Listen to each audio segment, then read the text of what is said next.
राम मंदिर चढ़ावा चोरी का मामला बिल्कुल एक सस्पेंस और थ्रिलर वाली उपन्यास की तरह है कि जिसको जितना आप आगे बढ़ते जाएंगे सस्पेंस उतना ही बढ़ता जाएगा और हम सब उसी सस्पेंस को देखते हुए आगे बढ़ रहे हैं।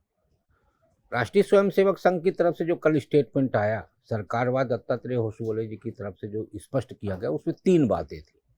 पहला ये कि राष्ट्रीय स्वयंसेवक संघ जिसको लगातार कटघरे में खड़ा किया जा रहा था, उन्होंने साफ कर दिया है कि संघ उन करोड़ों राम भक्तों के साथ खड़ा है जो इससे आहत हैं।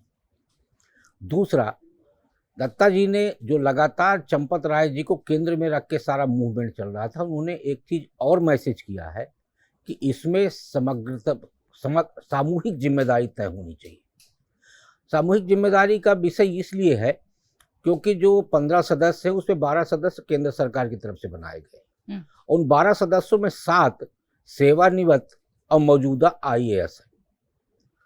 हमारे यहाँ भारत में एक धारणा बना दी गई है कि आईएएस जो है वो पृथ्वी का सबसे बुद्धिमान प्राणी होता है और उसी धारणा के चलते उनके अंदर एक वहम आया और वहम के चलते इस बात का अहम आईएएस वर्ग पे आ गया कि समाज और राष्ट्र के निर्माण मेरे कारण ही हो सकता है, हमारे बगैर नहीं हो सकता। अब सबसे मूल प्रश्न ये है कि वित्तीय गड़बड़ी हुई है तो क्या वित्तीय गड़बड़ी के लिए सिर्फ चंपत राय दोषी हैं?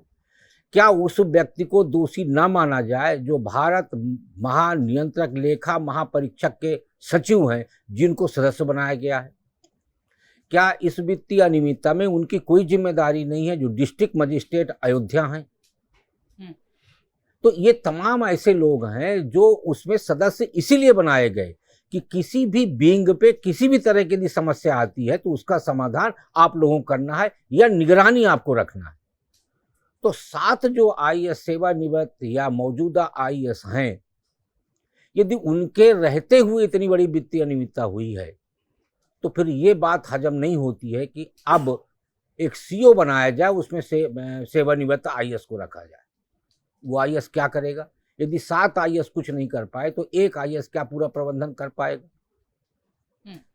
तो अब सबसे मूल प्रश्न यही आ रहा है कि आखिर चंपत राय जी की जैसी खबरें आ रही कि चंपत राय जी ने कहा है कि हम इस कलंक से बाहर जाएंगे, तो चंपत राय जी को किसने रोका एफआईआर करने से? पहले दिन क्यों नहीं किया? अब पहले दिन आपने क्यों नहीं किया? फिर चंपत राय जी की तरफ से जो सारा व्यवस्थागत दोषारोपण किया जा रहा है, आज चंपत राय जी उस मुकाम पे खड़े हैं जिस मुकाम पे यूपीए गवर्नमेंट के समय डॉक्टर मनमोहन सिंह खड़े थे कि ईमानदार तो थे लेकिन उनके नाक के नीचे जितनी गड़बड़ियां हुई उसका पूरा दोषारोपण मनमोहन सिंह जी पे लगा।